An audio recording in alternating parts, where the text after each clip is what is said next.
In all his brilliance and unpredictability, Lou Reed was always one of the most elusive figures in rock history. Even during his days with the Velvet Underground, he was trying to combine intellectual themes, provocation, and artistic ambition with popular music. Commercial success remained elusive, but the band's influence was undeniable. Over time, a perception began to emerge that Lou Reed could get away with almost anything. No subject was too controversial, no experiment was too extreme. But even for Lou Reed, there seemed to be one album that crossed the line. Ladies and gentlemen, behold, Metal Machine Music.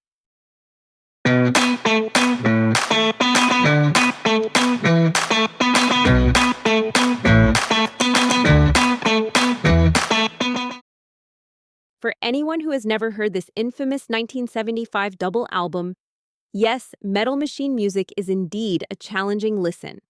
In fact, the album was returned in large numbers, disappeared from record store shelves within weeks, and is still regularly mentioned among the worst albums ever made. But something strange is going on here. Because Metal Machine Music doesn't sound like an album that was carelessly thrown together. Quite the opposite. Behind this wall of feedback, noise, and distortion lies a project into which Lou Reed poured a remarkable amount of time, attention, and artistic ambition. And that raises an interesting question. How can an album be regarded simultaneously as one of the worst records ever made and as an influential work of art admired by musicians and connoisseurs alike? Let's peel back the layers of Metal Machine Music to find out and answer the question, is it really that bad?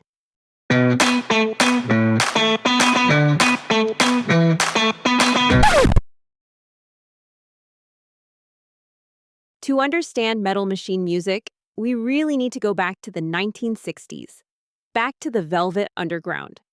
And surprisingly, this story doesn't begin with Lou Reed. It begins with John Cale. If you look at Lou Reed's career today, you might assume he was always the experimental half of the Velvet Underground, the man who would eventually create Metal Machine Music. But the reality was far more complicated. Lou Reed came from the world of pop music. Before becoming famous, he even wrote commercial songs on assignment. His ambition wasn't to throw out every rule of music. His ambition was to make pop music that was smarter, more honest, and more daring. Pop songs that dealt with subjects most artists preferred to avoid: drugs, prostitution, sadomasochism, urban alienation. That approach gave us songs like Heroin and I'm Waiting for the Man. Musically, they were often surprisingly accessible. Lyrically, they were anything but. John Cale came from a completely different background. He had worked with avant-garde composers and was fascinated by drones, minimalism, and unconventional sounds. Where Reed was a songwriter, Cale was a musical adventurer. The tension between those two men is what made the Velvet Underground so unique. On one side were the songs, on the other side was the sound. And sometimes, the sound won. Take Venus in Furs, a song that feels more hypnotic than entertaining, or The Black Angel's Death Song, a recording that clearly wasn't designed with listener comfort in mind. And then there's European Sun, which abandons virtually every convention of a pop song halfway through and transforms into a chaotic explosion of noise. It's as if the band was constantly testing how far they could push things before the listener finally gave up. That experiment may have reached its peak on White Light, White Heat from 1968. On that album, you'll find Sister Ray, a 17-minute epic where feedback, improvisation, and musical chaos are allowed to run completely free. It's no coincidence that many listeners who struggle with Metal Machine Music also struggle with Sister Ray. Looking back, Sister Ray almost sounds like an early blueprint for ideas that Lou Reed would take much further years later. There was, however, one crucial difference. Within the Velvet Underground, John Cale was usually the driving force behind the band's most radical musical experiment. Lou Reed remained, first and foremost, a songwriter. When Cale left the band, the music changed noticeably. The later Velvet Underground albums, The Velvet Underground and Loaded, are among the most accessible records the group ever made. The experimental wing was gone. The songwriter had won. And that's precisely why what happens a few years later is so remarkable. Because after Lou Reed leaves the Velvet Underground behind, his career initially seems to move further and further toward traditional rock and pop music. At least, that's what everyone thinks.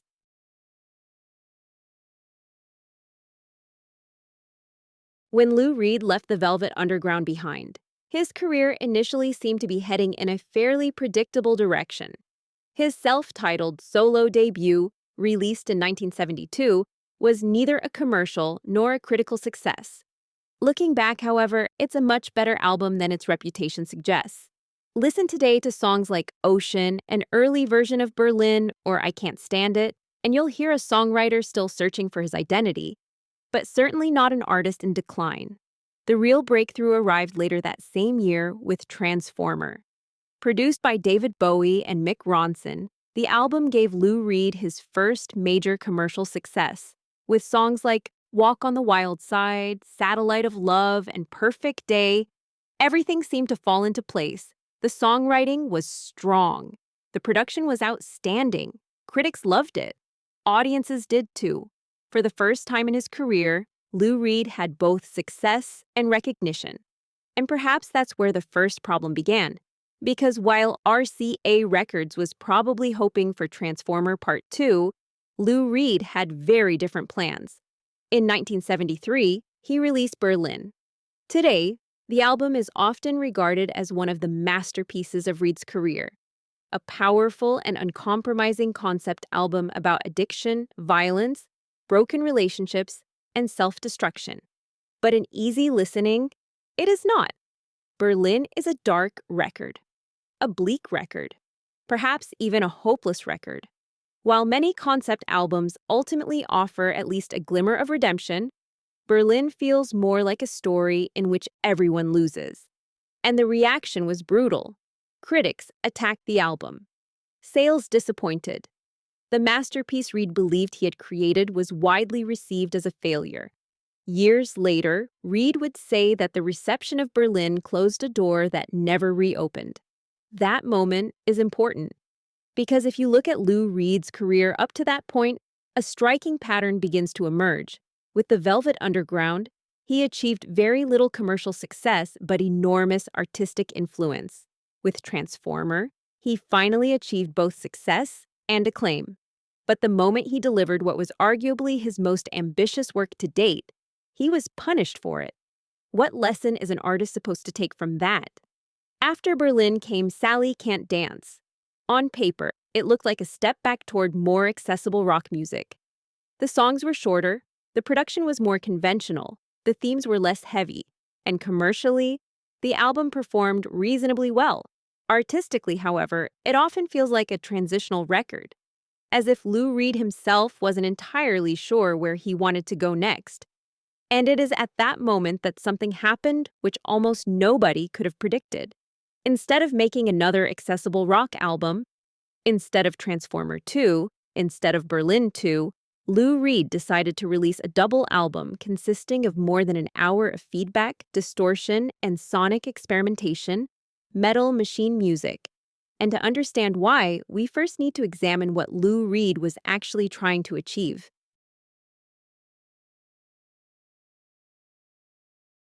Let's begin with the most obvious observation. Metal Machine Music sounds terrible. To many listeners, it sounds as if someone threw a guitar amplifier down a flight of stairs and then left the tape recorder running for over an hour.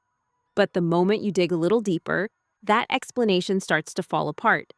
Because all the evidence suggests that Lou Reed knew exactly what he was doing. This wasn't a lost weekend in the studio. This wasn't a spontaneous eruption of chaos. For the recordings, Reed tuned all of his guitar strings to the same note. He then treated feedback not as an unwanted byproduct of amplification, but as the primary instrument itself. Layers of sound were built up, tape speeds were manipulated, and recordings were constantly adjusted until the desired result was achieved. And that may be what makes Metal Machine Music even stranger. A bad album that comes together carelessly is easy to understand. But what are we supposed to make of an album that sounds terrible by design? Even the technical execution reveals a remarkable level of ambition. In 1975, a special quadraphonic version of the album was released. complete with additional spatial effects, tape manipulations, and reverse playback techniques. That's a surprising amount of effort for an album that is so often dismissed as a practical joke. The more you look at it, the more it seems that Lou Reed wasn't trying to make a bad album. He was trying to make something entirely different. And that takes us back to a question that had already emerged during his days with the Velvet Underground.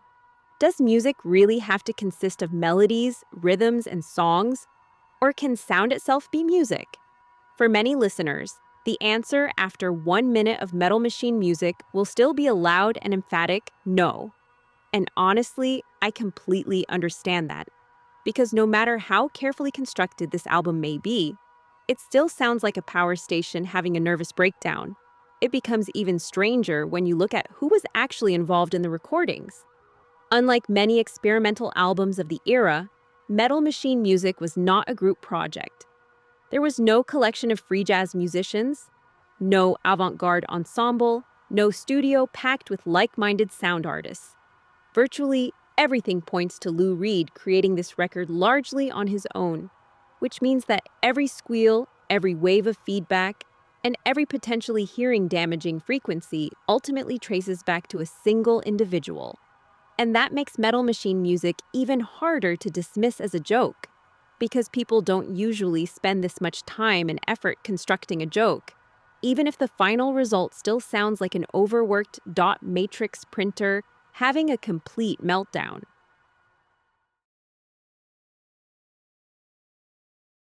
At this point in the video, we would normally take a closer look at the music itself. Which songs work, which songs don't, what are the highlights, what are the low points, which tracks deserve a second chance. With Metal Machine music, that turns out to be slightly more difficult. Because Metal Machine music doesn't contain any songs, no verses, no choruses, no melodies, no singles, no radio hits, no hidden gems, no structure. Instead, we're presented with 4 sides of feedback. So the question, is Metal Machine music really that bad? Can be answered based on the music alone with a confident yes. No, hold on a minute. And to be fair, he has a point. Because the moment you look beyond the listening experience itself, the story becomes considerably more complicated.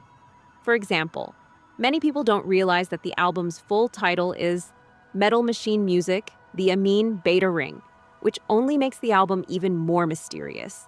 Even the subtitle sounds as if somebody threw a physics textbook into a guitar amplifier. So, what exactly are you hearing when you listen to Metal Machine music? Feedback, overtones, resonances, drones, frequencies constantly rubbing against one another. That may not sound immediately appealing, but for fans of noise music and experimental music, that's precisely where the experience lies. For them, it's not about songs, not about melodies, not about choruses. It's about sound or noise, texture, timbre, pure sonic experience. Whether that actually results in an enjoyable listening experience is, of course, an entirely different question. By now, we've spent quite some time analyzing Metal Machine music, and I'm beginning to understand why so many copies were returned. When does the hurting stop? Once again, a perfectly valid point is being made. Now that we know what Metal Machine music sounds like, we arrive at what may be the most important question of all. Why did Lou Reed make it? And nearly 50 years later, there is still no definitive answer. Several theories have been proposed over the years. What's remarkable is that all of them sound at least somewhat plausible. The most famous theory is that Metal Machine music was a giant middle finger aimed at RCA Records. And honestly, that's not such a crazy idea. RCA had a star on its hands. Transformer had been a major success. The logical next step was more of the same, more hits, more sales, more Lou Reed. But what did they get? 4 sides of feedback. More than an hour of it. If RCA was asking for Transformer 2, then Metal Machine music was certainly a creative response. There is just one problem with that theory. If this was really intended as a quick act of sabotage, why did Lou Reed invest so much time in it? Why tune all the guitar strings to the same note? Why experiment with layers of feedback, tape speeds, and resonances? Why create a separate quadraphonic version? That's not an afternoon's work. That's months of work. Which brings us to a second theory. Maybe Metal Machine Music was Lou Reed's response to the music press. Perhaps this was the aftermath of Berlin. The album Reed considered an artistic triumph, but which many critics dismissed outright. You can easily imagine a voice in the back of Lou Reed's mind saying, "You thought Berlin was difficult? Wait until you hear this." Psychologically, that feels entirely plausible, especially since Reed later admitted that the negative reception of Berlin affected him deeply. But once again, we run into the same problem. Anger may explain why an album gets made. Anger does not explain why it is executed so carefully. Then there's a third theory, that Lou Reed wanted to provoke his fans. Fans expected Walk on the Wild Side. Fans expected Satellite of Love. Fans expected songs. What they got instead was guitar feedback. 64 minutes of it. That theory also sounds convincing until you find yourself asking the same question all over again. Why make it a double album? Why obsess over all those technical details? Why continue defending it for decades? Why reissue it years later? At some point, a fourth theory starts to look increasingly convincing. Maybe Lou Reed genuinely believed in what he was making. Maybe there was a middle finger aimed at RCA. Maybe there was frustration directed at the critics. Maybe he knew that many fans would hate it. But at the same time, everything suggests that he did not see this as a joke. He saw it as art. And that distinction is essential, because people who are making a joke usually don't spend half a century defending it. The longer you spend with Metal Machine Music, the harder it becomes to dismiss it as a simple, practical joke. Unfortunately, that doesn't make it any easier to listen to. This album still sounds like a chainsaw on steroids.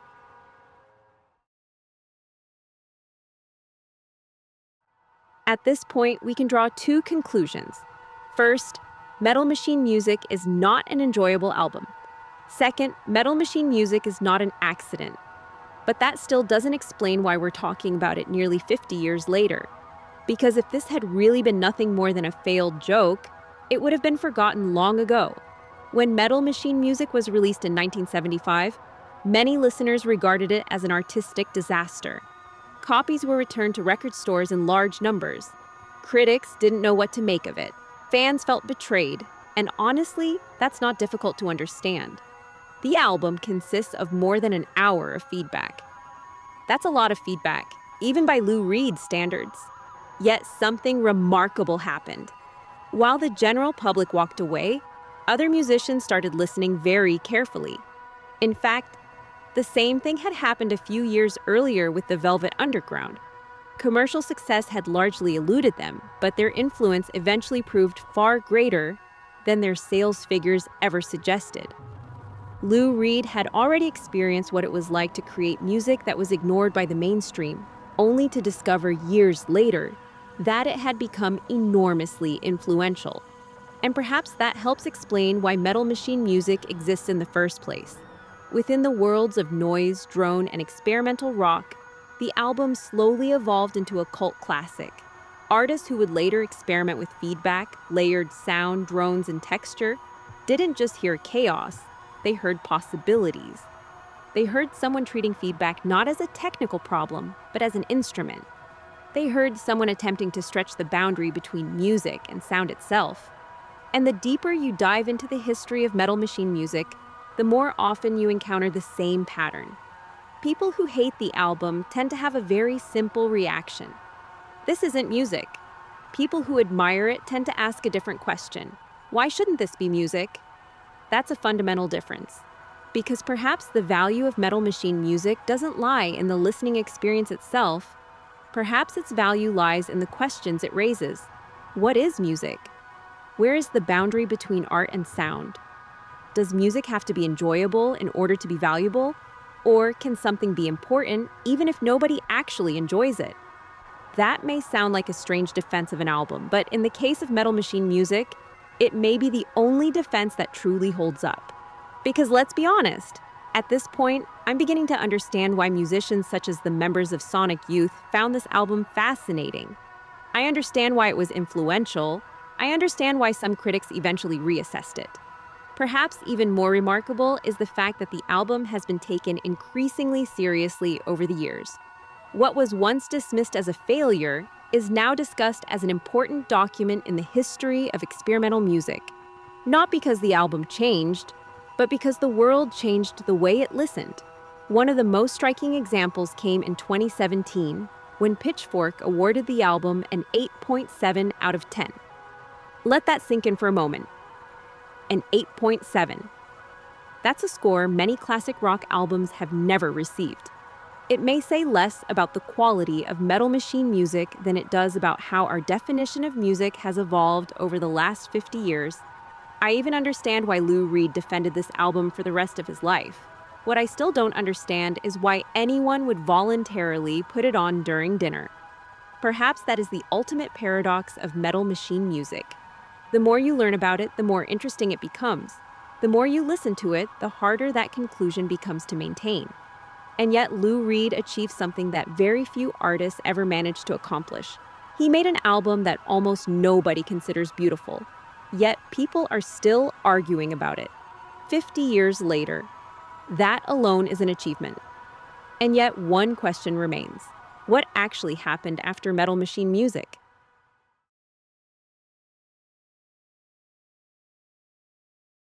If Metal Machine music really was the moment when Lou Reed completely lost his way, you would expect his career to have derailed permanently from this point onward. But that's not what happened. In fact, just 1 year later, another album appeared, Coney Island Baby. And in hindsight, that may make Metal Machine music even stranger. Because how do you explain the fact that the same artist who released more than an hour of guitar feedback returned just 12 months later with a collection of recognizable songs? Not just songs, good songs. Sometimes even beautiful songs. Take the title track alone. Coney Island Baby is a song that on paper shouldn't really work. It drifts along gently. It barely builds. Remarkably little happens. Lou Reed delivers the lyrics in his familiar half-spoken, half-sung monotone style. And yet it works. More than that, for many fans, it ranks among the most beautiful recordings he ever made. A song that will almost certainly receive its own mysterious ways, episode later in this Lou Reed artist arc. Coney Island Baby is a highly accessible album, which makes the contrast almost absurd, as if the same man who decided to release an hour of feedback yesterday suddenly woke up and wanted to be a songwriter again today. And perhaps that is the most important insight of this entire episode. Metal Machine music was not an endpoint. It was not a creative breakdown. It was not a moment when Lou Reed forgot how to write songs. Quite the opposite. Metal Machine music does not prove that Lou Reed was no longer a songwriter. It proves that he consciously decided for once not to write songs. And that's a very important distinction, because it changes the meaning of the album itself. Metal Machine music is no longer the work of an artist who had lost his direction. It becomes the work of an artist who knew exactly where he wanted to go. Whether it was a destination anyone wanted to follow him to is, of course, a different discussion. But perhaps that is ultimately the thread that runs through Lou Reed's entire career. Not that he could get away with anything, but that he was always willing to find out just how far he could go. Sometimes that resulted in a masterpiece. Sometimes it resulted in Metal Machine music. And every once in a while, it resulted in both at the same time. Which brings us back to the question we started with.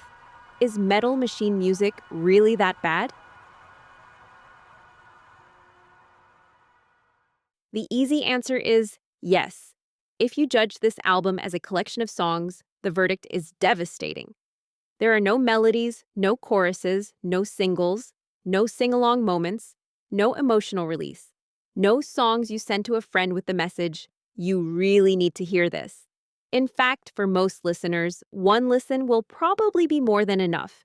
If you want your guests to leave a party, put on Metal Machine music. Within 5 minutes, your house will be empty and entirely yours again. And yet that answer doesn't feel completely sufficient. Because throughout this video, we've discovered something rather strange. The more you learn about metal machine music, the harder it becomes to dismiss it as a failure. Not because it sounds beautiful, not because it sounds enjoyable, but because it becomes increasingly clear that Lou Reed achieved exactly what he set out to achieve. Metal machine music was not an accident, even if it occasionally sounds like one. It was a deliberate artistic choice, perhaps even a deliberate artistic provocation. And that makes the verdict more complicated. Because as a listening experience, this album is often genuinely unpleasant. But as a historical document, it is fascinating. As an experiment, it is bold. As an influential record, it is important. And as a topic of discussion, it has proven remarkably indestructible. Nearly 50 years later, people are still arguing about it. Not because it sounds beautiful, but because it raises questions. What is music? What is art? Does music have to be enjoyable in order to be valuable? Or can something be important even if nobody actually enjoys it? Metal machine music doesn't answer those questions. Metal machine music is those questions. And perhaps that is ultimately the album's greatest achievement. So, is it really that bad? As a listening experience? Absolutely. As an artistic experiment? Absolutely not. And it is precisely within that contradiction that the fascination lies. Because in the end, metal machine music may just be the most important album I never want to hear again. It is a fascinating piece of work, but if you listen to metal machine music, it feels like listening to, well, metal machine music. And that was Metal Machine Music by Lou Reed, an album that, after making this analysis, I may understand a little better. Not necessarily enjoy more, but understand better. Now I'm curious to hear your opinion. Is metal machine music an important work of art, a brilliant provocation, or simply an hour of noise? Let me know in the comments and vote in the poll on the community tab. Listen to all the music from this and other episodes via the Spotify playlist. No metal machine music, though. I wouldn't do that to you. Follow the socials for updates. 'Cause I will follow you, if you follow me. If you're interested in analyses of critically panned albums, be sure to check out my episode on The Clash's final studio album, Cut the Crap. Click the card to watch that video here. Thanks for watching, see you next time, and in the meantime, drop the needle, press play, and remember, we're only in it for the music.